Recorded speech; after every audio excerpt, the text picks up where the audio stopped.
On ne peut pas accepter qu'à certaines heures de la journée, des véhicules viennent se stocker sur ces deux sorties d'autoroute avec le risque que ça peut représenter.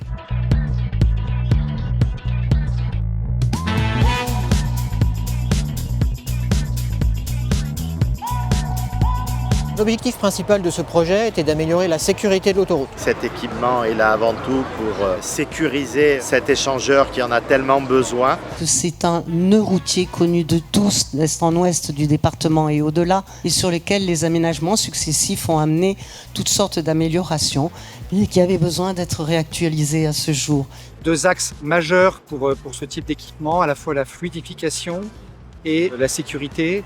Toute l'ingénierie, la complexité de ce projet a consisté à trouver la bonne solution technique pour réduire ce phénomène sans dégrader les autres flux au niveau de l'échangeur, puisque c'est un endroit où l'autoroute croise la route entre Cannes et Grasse et qui accueille elle aussi des flux très importants tous les jours. Cet équipement aujourd'hui, ça représente deux éléments indispensables en matière de mobilité, à la fois la décarbonation et à la fois la sécurité. Et puis la question de la fluidité, parce que la fluidité est une cause, quand elle n'est pas présente, de pollution accentuée. Je salue l'engagement de Vinci Autoroutes dans la décarbonation de la route, qu'il s'agisse de réduire l'impact carbone des travaux ou de déployer des solutions innovantes en matière de transition écologique. Ce chantier est vraiment exemplaire sur le plan environnemental. Par rapport à des techniques classiques, nous avons réussi à réaliser un projet dont les émissions ont été baissées de 21%, et ce notamment grâce à des choix de conception.